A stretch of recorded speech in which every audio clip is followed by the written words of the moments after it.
Buenos días, hermanos. Les saludo desde este lugar con la paz del Señor. Como dijo el pastor, ayer le agradecí a Dios por este día, por este regalo, donde no es un cumpleaños más, un día especial para mí. En esta mañana, poder compartir con ustedes y agradecerle a Dios por la oportunidad que me da de exponer la palabra. Así que generalmente no soy de decir,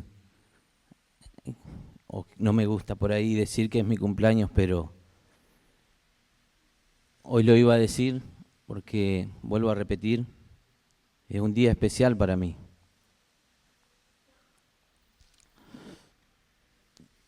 Creo que también el otro regalo que me da el Señor, creo que está en mi familia. Y no digo bienvenidos a ellos, a nuestro hermano Caminos, a los demás, porque creo que sus huellas están marcadas en los cimientos de esta iglesia. Así que yo digo que esta es su casa también. Por eso no le digo bienvenidos, les abrazo desde aquí. Es muy importante para mí que hoy hayan asistido, y repito e insisto, a su casa. Así que hoy es un día donde Dios me sorprendió y yo venía preparando esta palabra y me ha llevado tiempo, y yo escuchaba al pastor cuando decía que en 15 minutos la preparó y decía, quiero un poco de eso, de preparar una palabra rápido, pero bueno, el tiempo me lo dará. Y también se me vino a la mente cuando se estaba tirando el hormigón y recuerdo que el pastor me dijo, ¿te ves predicando? Y yo le dije, le voy a ser sincero, le dije que sí, pero no fue un sí genuino de mi parte. Y el tiempo ha llegado. Así que vuelvo a repetir, doy gracias a Dios en esta mañana. Estoy aquí bajo la autoridad del pastor del ministerio. Doy gracias a Dios por todo lo que ha hecho en mi vida, por darme esta oportunidad tan especial. En base a esto le pido que nos pongamos de pie. Voy a tomar lectura de la palabra en esta mañana. Quieren abrir sus Biblias en el libro de Éxodo capítulo 3, versículo 1 hasta el 10. Allí dice la palabra de Dios: apacentando Moisés las ovejas de Jetro, su suegro, sacerdote de Madián, llevó las ovejas a través del desierto y llegó hasta Horeb, monte de Dios. Y se le apareció el ángel de Jehová en una llama de fuego en medio de una zarza. Y él miró y vio que la zarza ardía en fuego y la zarza no se consumía.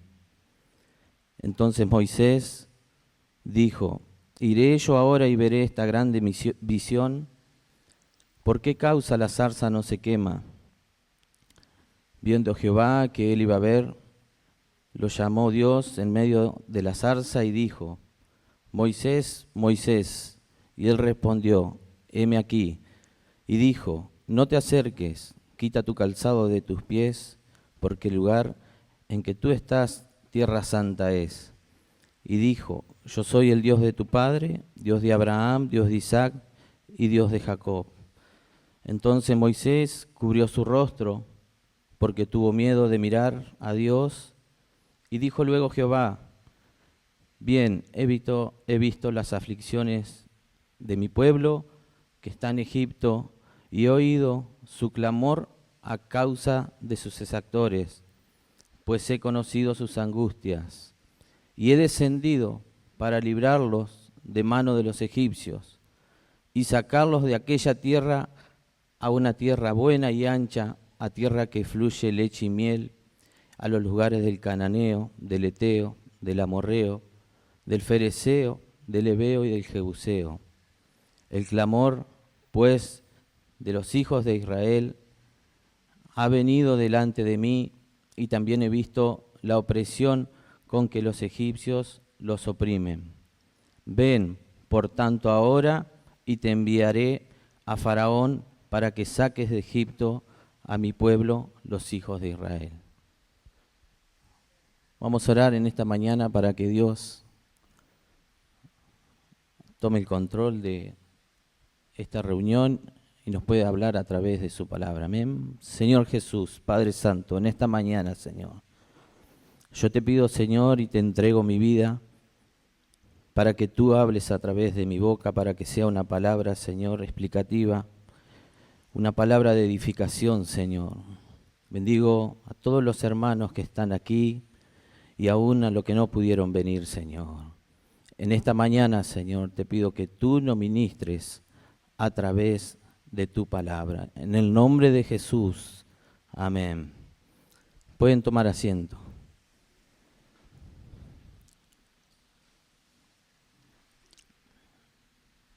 Si vemos cómo está titulado este capítulo, dice llamamiento de Moisés, y preparando esta palabra, yo pensaba en varios títulos y tenía diversidad de encabezamientos,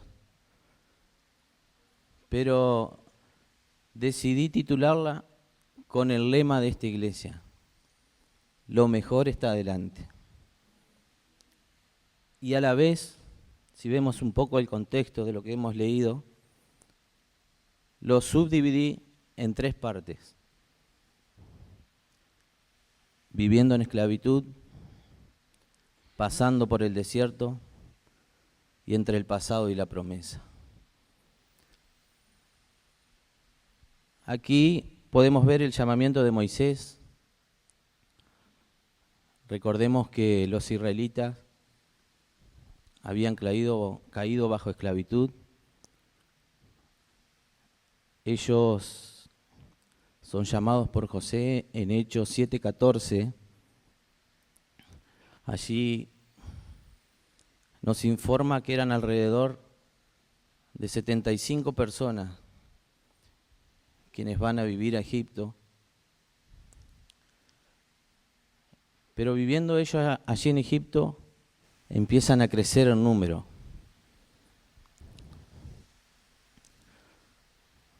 En capítulo 1, si usted quiere acompañarme, para repasarlo, no para leerlo, sino para que vayamos acompañando la historia.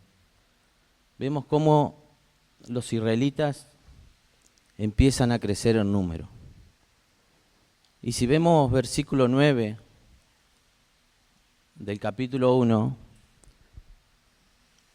allí podemos ver algo que dice, que es dicho por el faraón: he aquí, el pueblo de los hijos de Israel es mayor y más fuerte que nosotros.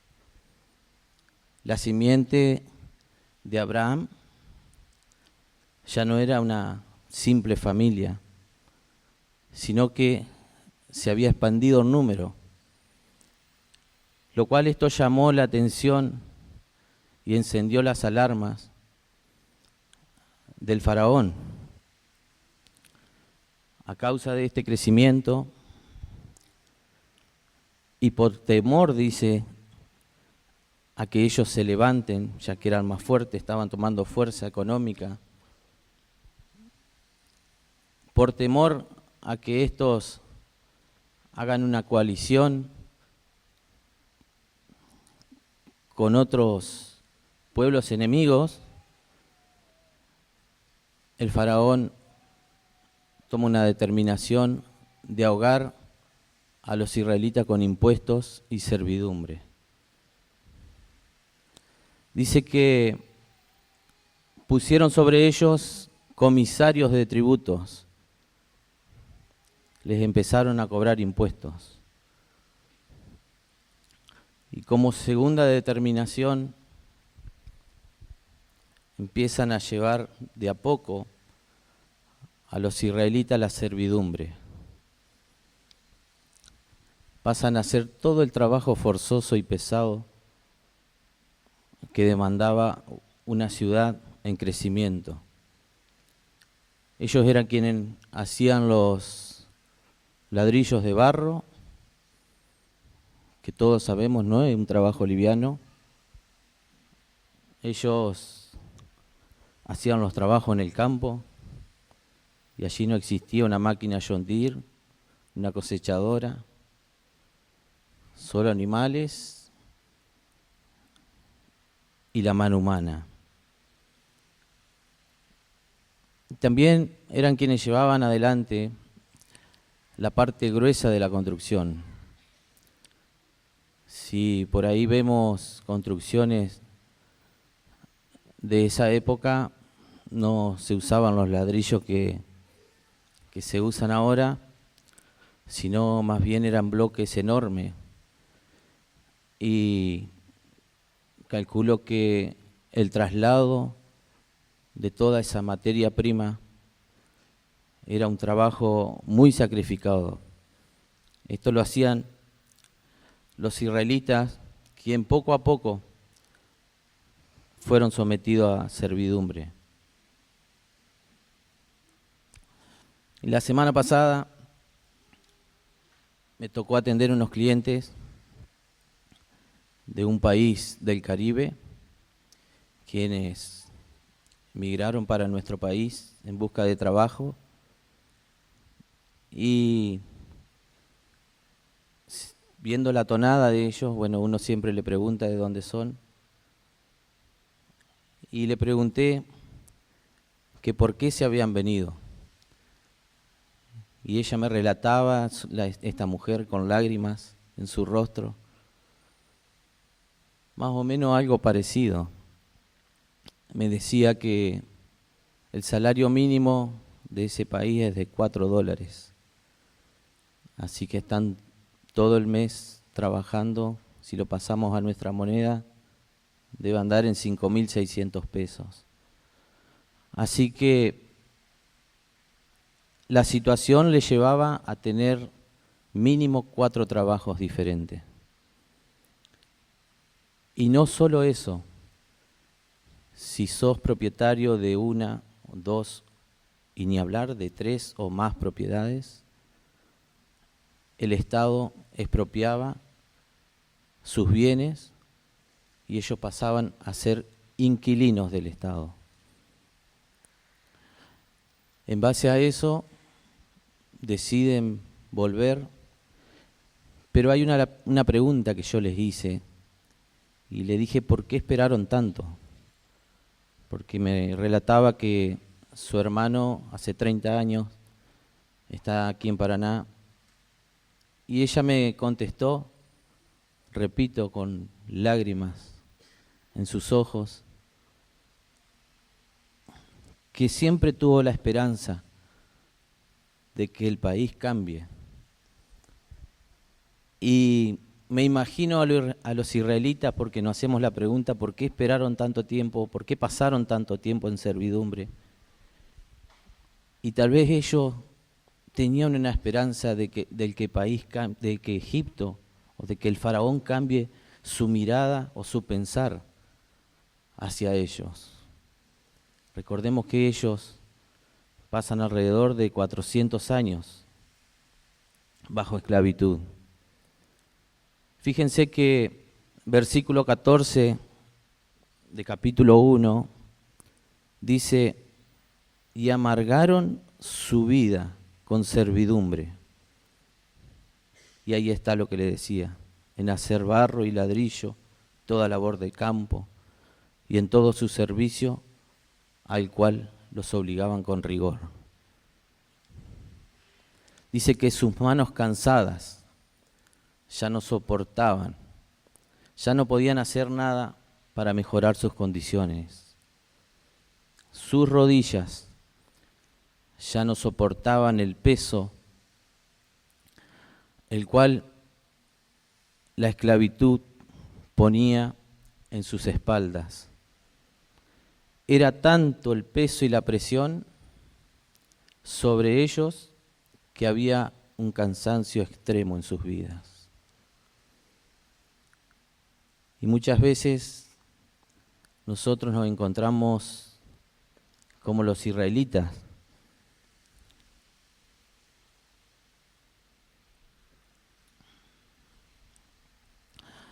hablando en primera persona, porque yo siempre digo que cuando predico, primero Dios edifica mi vida, habla mi vida, y después a la congregación, pero primero analizo mi vida. Y a veces nosotros pasamos a ser esclavos. En mi caso,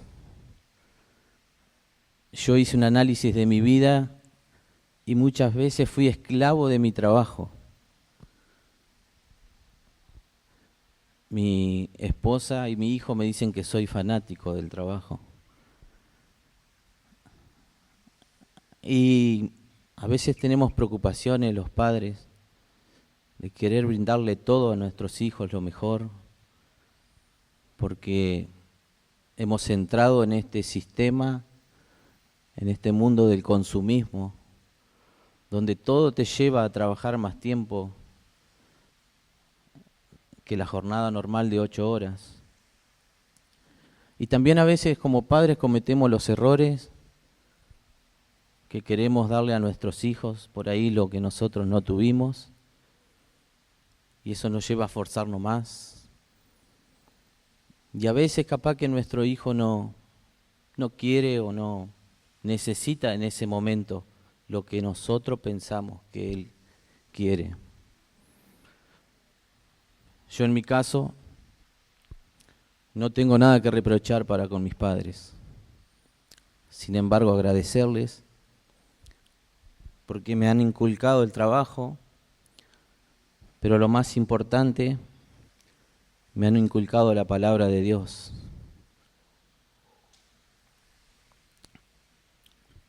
Y a veces, como papás, repito, cometemos ese error de decir yo, cuando mi hijo tenga los 18, le voy a regalar un auto, le voy a regalar una moto, y trabajas arduamente para llegar a ese objetivo material, y tal vez tu hijo lo único que quiere es estar sentado en una esquina comiendo un pancho contigo.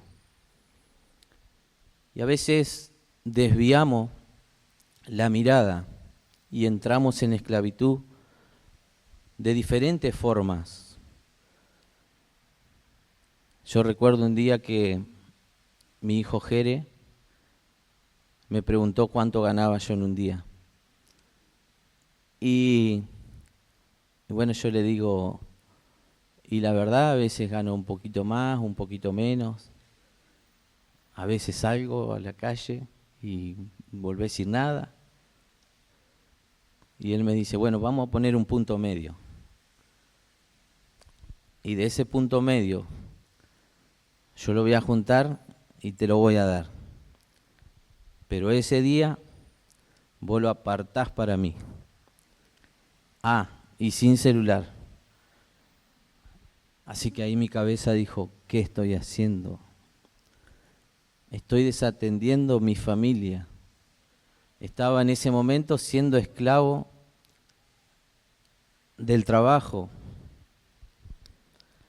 Pero tal vez estás atravesando una adicción,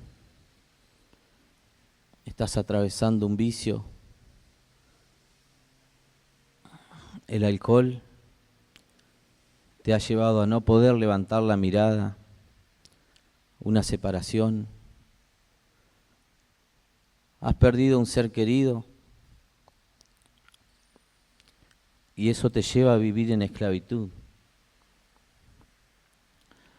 Si leemos Juan 8:34, dice la parte B, todo el que comete pecado, esclavo del pecado es.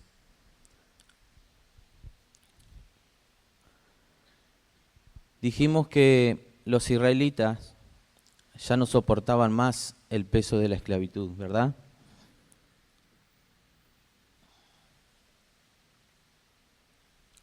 Pero capítulo 2, versículo 23, siempre en Éxodo, nos marca algo muy importante. Dice, los hijos de Israel gemían a causa de la servidumbre, y ahí donde viene lo importante ahora, y clamaron y subió a Dios el clamor de ellos. Así que aquí es donde se está gestando algo, donde se empieza a gestar. Así que tenemos ya un dato. Dice, y clamaron y subió a Dios el clamor de ellos.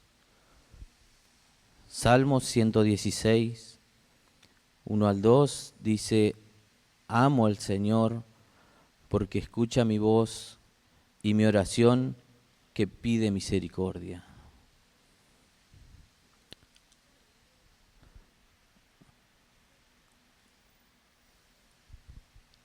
Repetimos, los hijos de Israel gemían a causa de la servidumbre y clamaron y subió a Dios el clamor de ellos. Esto había desatado un clamor colectivo pidiendo alivio. Ya no daban más. Ya sus piernas no soportaban el peso de la esclavitud. Pero viene algo, empieza algo. Dice que subió a Dios el clamor de ellos. Y la respuesta de Dios se presenta con 4 palabras a ese clamor.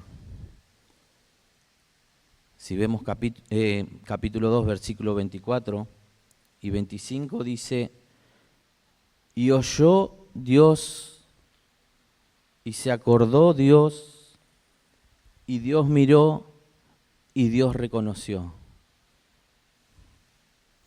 Dios oyó. Dios escuchó el ruego, la súplica. Dios se acordó. Dios se acordó de ese convenio abrahámico, ese pacto que había hecho.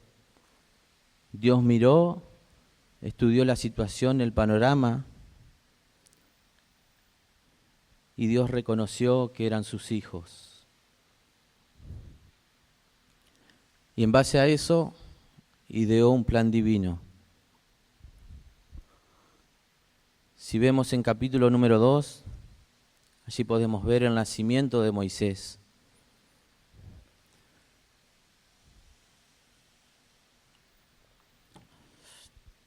Moisés, según la Torá, proviene del verbo sacar, extraer. Y recordemos que él nace poco tiempo después de decretarse esa ley, porque al faraón no le había alcanzado para frenar a los israelitas con impuesto y servidumbre, sino que decide decretar una ley que todo varón recién nacido debía ser asesinado. Moisés nace en ese tiempo, por lo cual su destino era la muerte. Así que el faraón manda a las parteras a ir casa por casa de quienes estaban por dar a luz. Pero dice que estas parteras temieron a Jehová, temieron a Dios y sabían que un bebé, que un hijo, era un don de Dios. En base a eso, le mienten al faraón y le dice que cuando ellas llegaban, ya que las mujeres eran más fuertes, las mujeres hebreas, que las egipcias, ya éstas habían dado a luz. En base a lo que ellas les relatan, el faraón les dice, bueno, está bien, bárbaro, ¿saben qué vamos a hacer?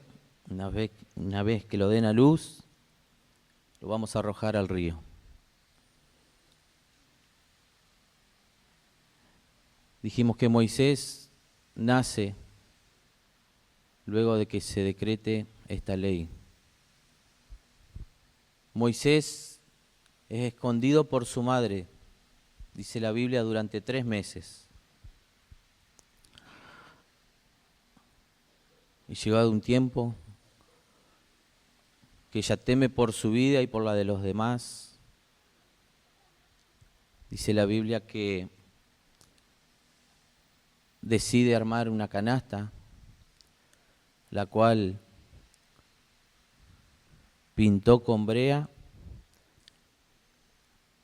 y con asfalto, brea la cual era diluida, calculo, por sus lágrimas.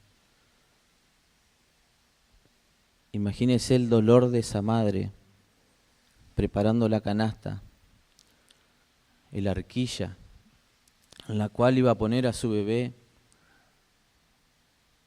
y poner esa canasta en el río, con cuánto dolor, cuánto sufrimiento.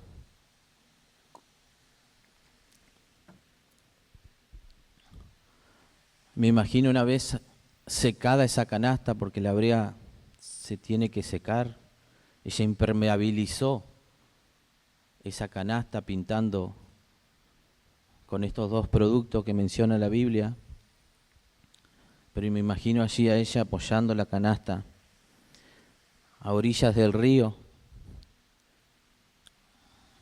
quebrantándose su corazón. Y a medida que esa canasta se alejaba, su corazón se desgarraba. Y a medida que esa canasta iba conduciéndose más lejos y cada vez más lejos, su corazón seguía desgarrándose, desarmándose de una manera que solo las madres pueden explicar, ¿verdad? Dice que una hermana, la hermana de Moisés, estaba mirando toda la situación, la cual sigue esta canasta y es tomada por la hija del faraón, la cual toma a este bebé, decide adoptar a Moisés,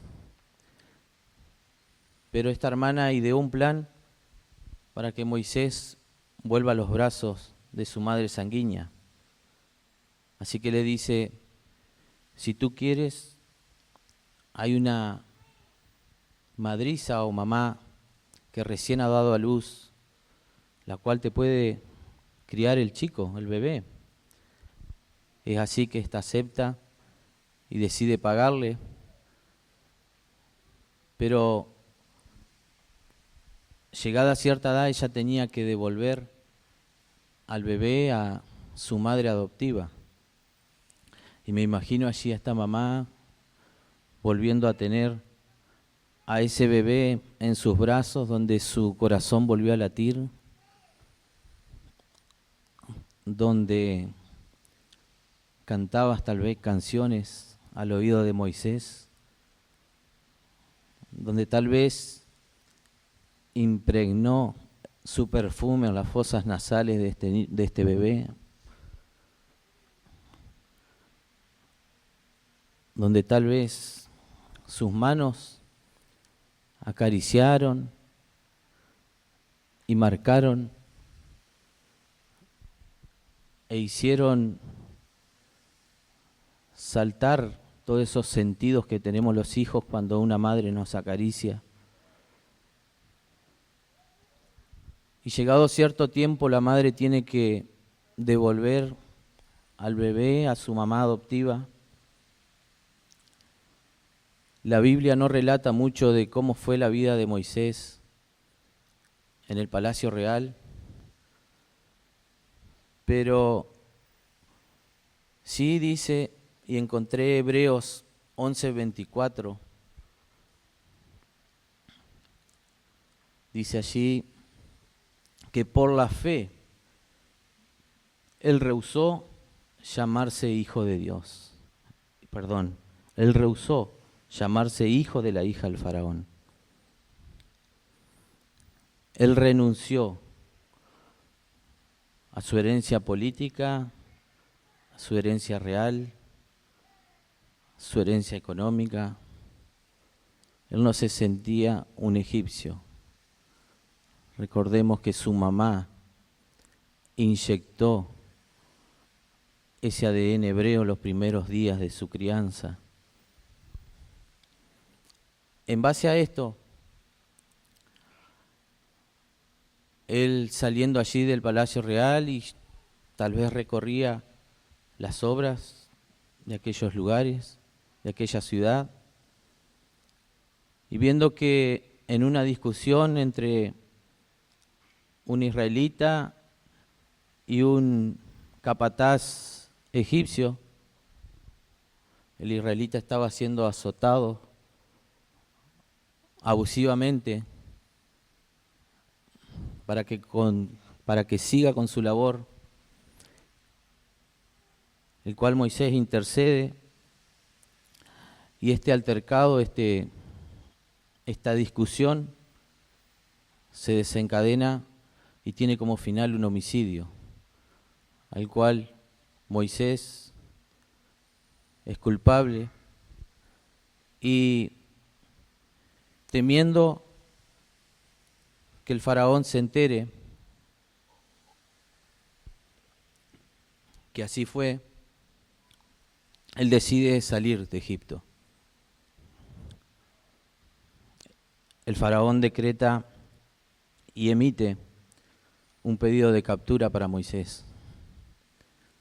Así que él decide dejar todo atrás, que prefiere prevalecer su vida, valorar su vida, dejar todo atrás, y pasa por el desierto. Una vez que pasa por el desierto, llega allí a Madián, donde va a conocer a su esposa, Séfora, hija de Jetró, donde empieza a trabajar, empieza a pastorear ovejas, y en un día, porque no especifica la hora, Moisés pastoreando las ovejas, ya entramos en capítulo 3 nuevamente en el llamamiento de Moisés, que no iba a ser un día cualquiera para él, no iba a ser un día normal, no iba a ser un día al cual estaba acostumbrado a ir a apacentar sus ovejas y volver al establo. Y tal vez era una tarde, una mañana de nostalgia para Moisés, tal vez apoyado allí en una piedra pensando todo lo que había sucedido, qué será de la vida de su madre, de sus hermanos. Y en ese día nostálgico es donde Moisés mira y la zarza se enciende. Dice que el ángel de Jehová se le aparece en una llama de fuego. Esta zarza se enciende, lo cual despierta en él una curiosidad y decide ir a ver qué era lo que ocurría, porque esta zarza tenía una particularidad, no se consumía. Es ahí que, viendo Dios que él iba a llegar Es ahí que el ángel de Jehová se le aparece y le dice, si vemos capítulo 3, versículos 4 y 5, dice, viendo Jehová que él iba a ver, lo llamó Dios de en medio de la zarza y dijo, Moisés, Moisés. Y él respondió, heme aquí. Y dijo, no te acerques, quita tu calzado de tus pies, porque el lugar en que tú estás, tierra santa es.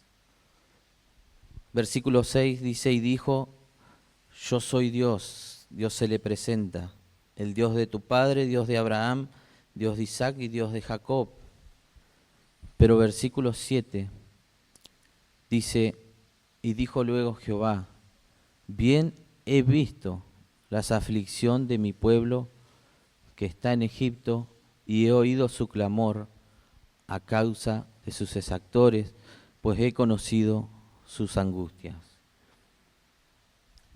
Pero quiero resaltar el versículo 8 que dice, y he descendido para librarlos de manos del egipcio. Recordemos que el clamor de los egipcios dice que llegó a la presencia de Dios.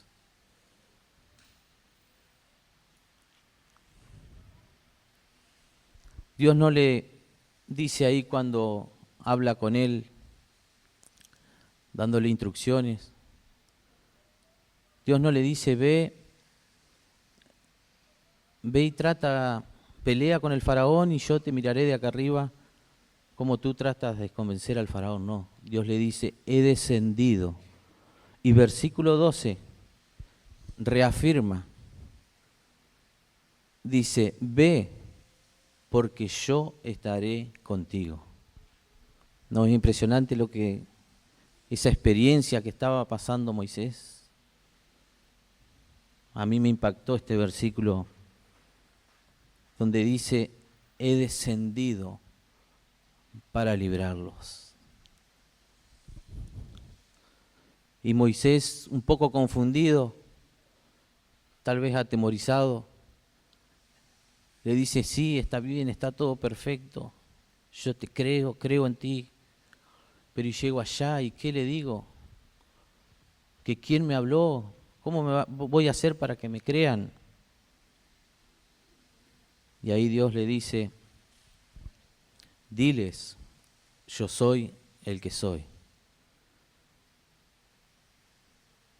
En este nombre también aparece Yahvé, tiene que ver con su autoexistencia y su eternidad. Yahvé era considerado tan sagrado que no debía pronunciarse. Dios le vuelve a decir, yo soy el Dios de Abraham, Dios de Isaac y Dios de Jacob.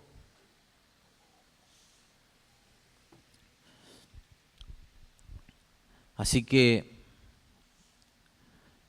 luego de recibir instrucciones específicas de parte de Dios, él decide regresar. Y muchas veces, dijimos versículo 8 y versículo 12,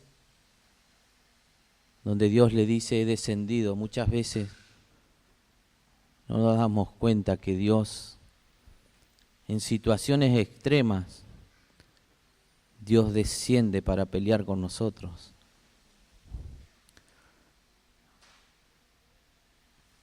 Dice que Moisés le dice, ¿qué les digo? Dile esto, le dice Dios.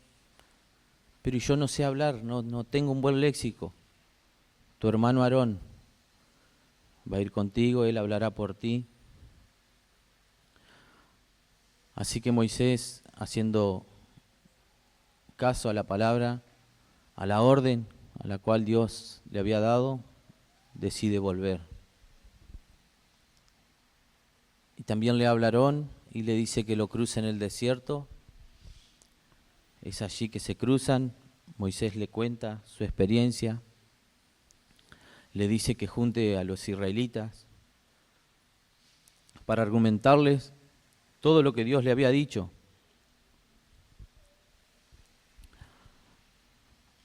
Así fue, deciden, una vez que tienen la aprobación de los israelitas, deciden ir a hablar con el faraón, el cual no le hace caso, es más, se burla de él.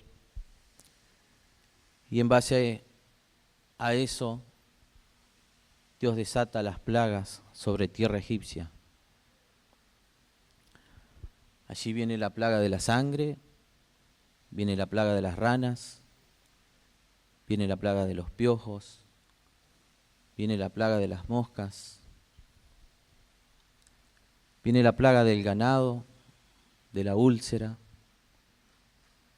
del granizo, de las langostas y de las tinieblas. Y aún así,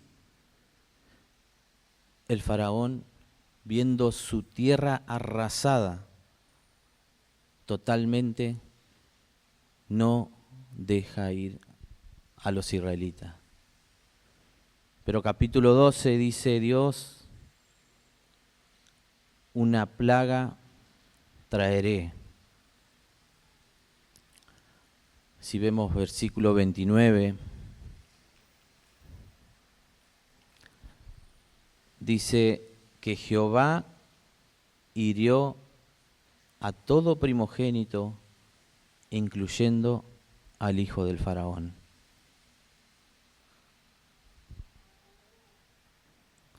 A causa de esto, el hijo del faraón había fallecido, decide prácticamente expulsarlos de la tierra de Egipto.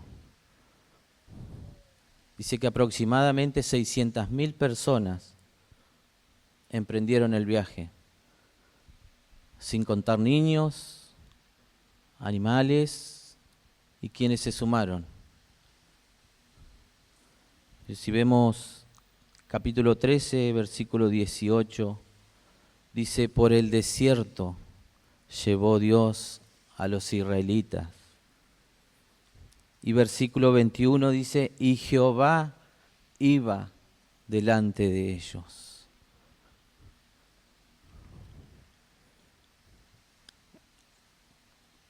Allí en el desierto, una nube durante el día les indicaba el camino. Durante la noche, columnas de fuego alumbraban e indicaban su camino.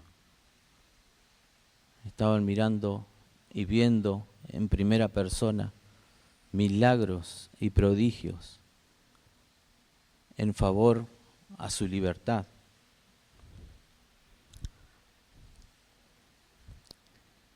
Y muchas veces nosotros no entendemos por qué o cuál es el propósito por el cual pasamos por el desierto. Es ahí que Dios quiere una relación más íntima contigo. Es ahí que Dios te quiere dar instrucciones. Porque en el desierto es donde tú amplificas ese sentido del oír, donde le ruegas a Dios por lo que estás pasando. A mí en lo personal me ha tocado pasar por el desierto. Y sí que fue duro. Sí que fue duro. Pero ¿saben qué? Fue el momento más lindo que experimenté en relación con el Señor. Cuando yo estaba atravesando este momento durísimo para mi vida,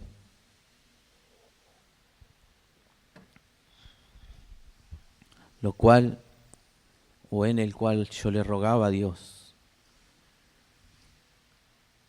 y mi clamor llegó y subió a su presencia, y en ese momento 4 personas diferentes que no estaban comunicadas entre ellas, me traen el mismo versículo. Dios te dice esto. Ese versículo me acuerdo, había sido dado, me había hablado un evangelista que cuando yo tenía 16 años, 15 años, en una campaña en este lugar, esto era todo terreno, Isaías 41:10, no me voy a olvidar nunca.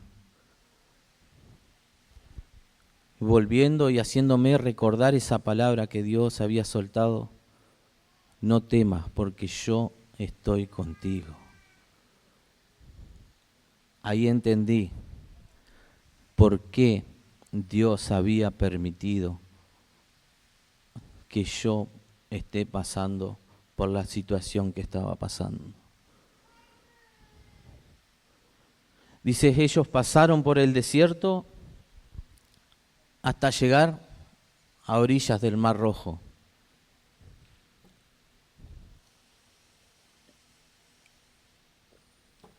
En capítulo 14 dice, y no encuentran salida.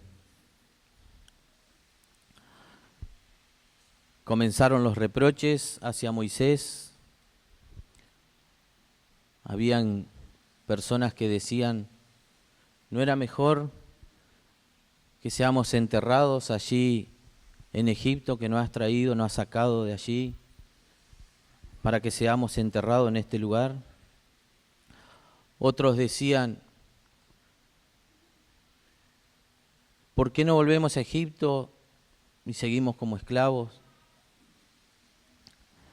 Si bien allí trabajábamos por el pan y por el techo, pero no teníamos temor de nuestra muerte.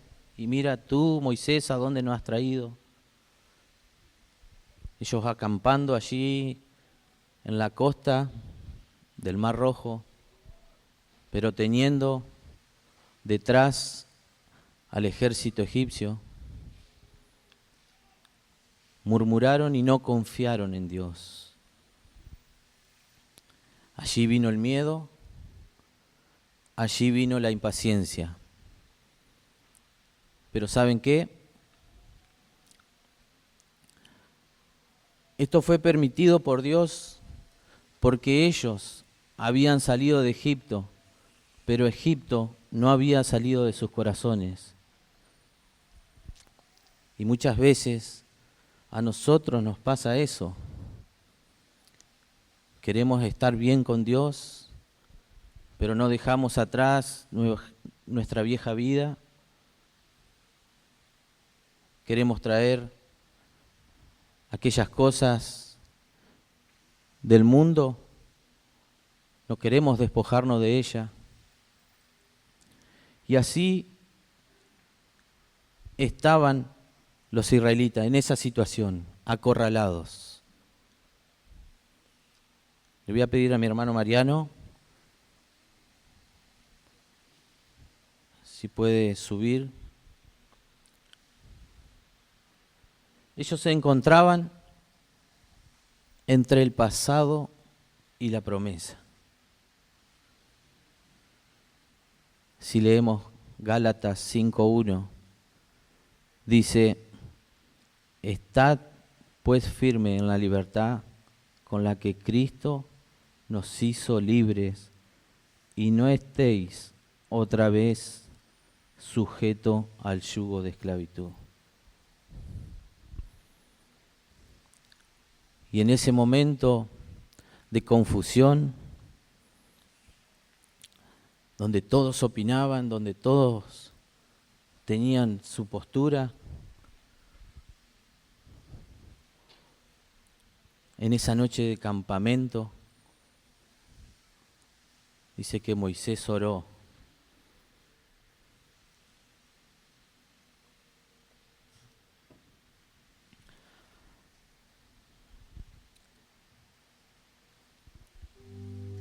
Entrando en oración, Moisés Y viendo toda la situación, me imagino Moisés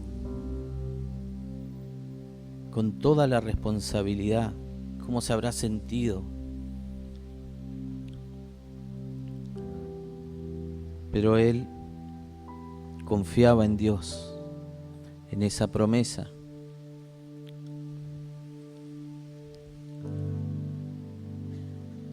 Moisés levanta su mano, un fuerte viento se levanta, el cual hace que el mar se divida.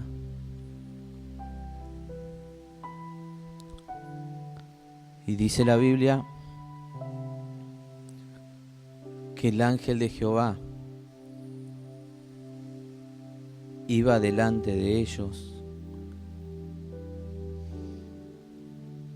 Y llegado el momento que el mar se divide, formando un callejón, el ángel de Jehová se pasa hacia atrás, dejando ver a los israelitas donde comenzaba un nuevo camino, pero a la vez trayendo confusión al pueblo, al ejército egipcio, quien los perseguía.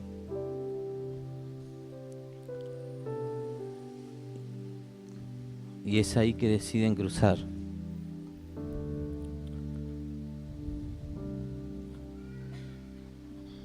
Y me imagino cruzando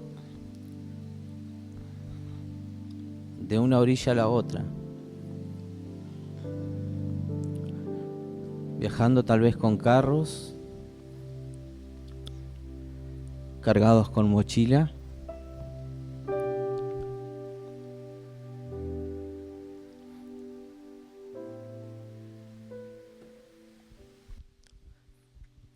pensando, tengo que alivianar mi carga, no puedo seguir así, no voy a llegar a la promesa.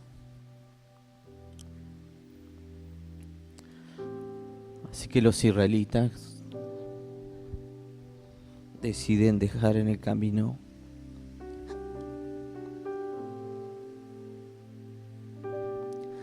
el dolor,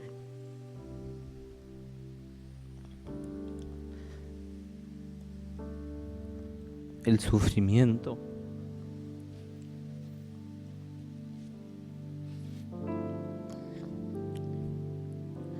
la esclavitud, y otros sacaba allí la soledad y sus pasos se aceleraban.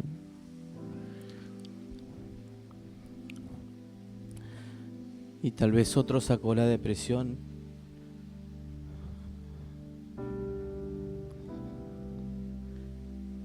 Y tal vez otro sacó una adicción,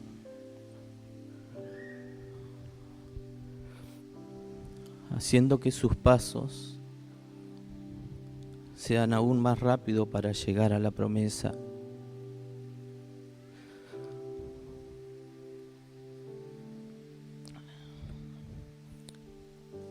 En ese momento, ellos tomaron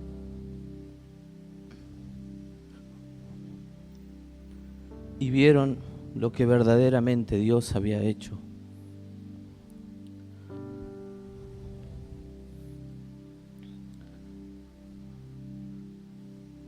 Habían salido de esclavitud. Ya los azotes, quienes eran dados por los capataces egipcios, no iban a tocar sus espaldas.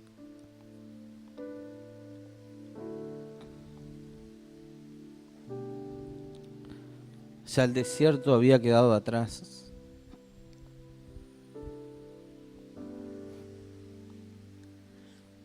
Estaban palpitando la promesa.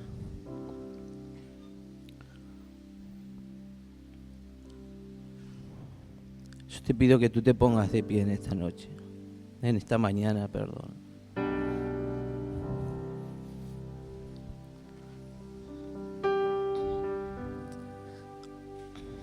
Y yo no sé cómo tú has venido a este lugar.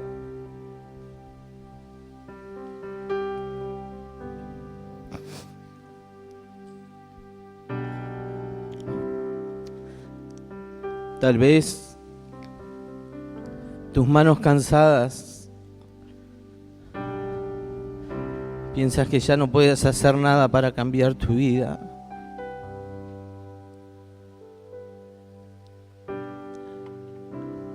Tus rodillas ya no soportan más el peso. O tal vez tú estás pasando por el desierto.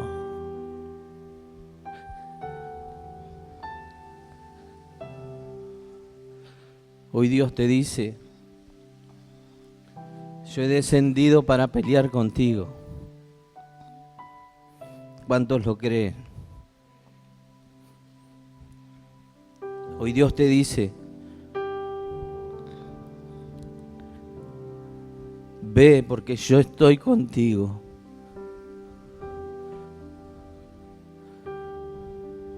Yo puedo sentir la presencia de Dios.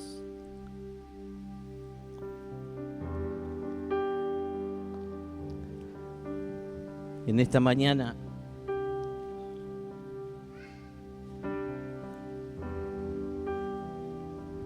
Dios trae restauración.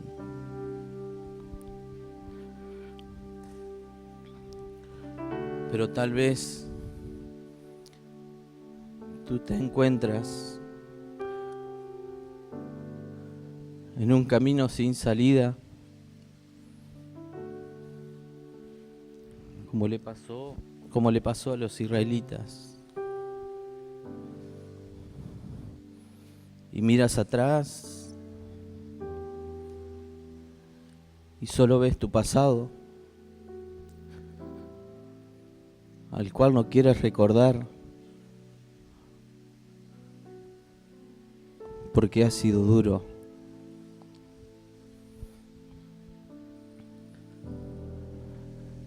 Y miras hacia adelante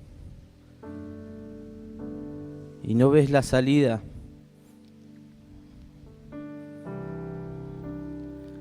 Y yo te pido en esta mañana que tú levantes tu mano, tal como lo hizo Moisés.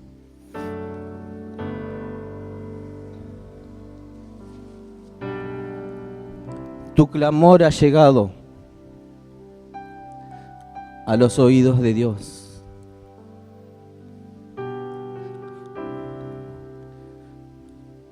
El cual oyó, te ha mirado, te ha reconocido como su hijo. Y en base a eso te dice: adelante, adelante, yo estoy contigo.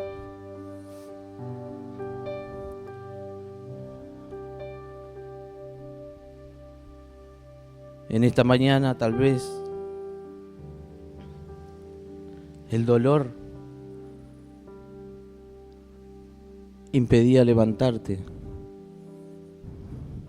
Tú no te imaginas lo que Dios ha peleado por tu vida.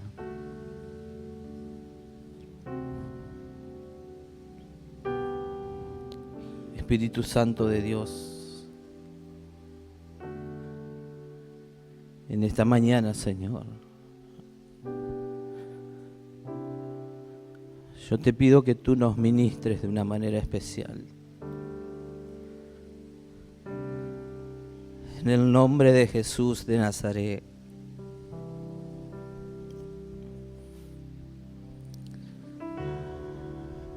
Tú conoces a cada una. Conoces el estado en cómo han venido aquí a tu casa, Señor, en esta mañana.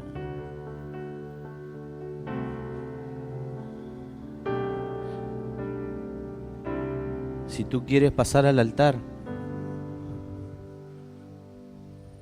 no tengas vergüenza.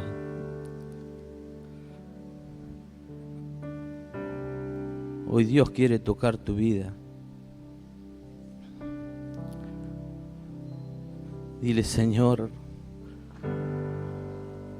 ya no tengo fuerzas, pero confío en tu palabra.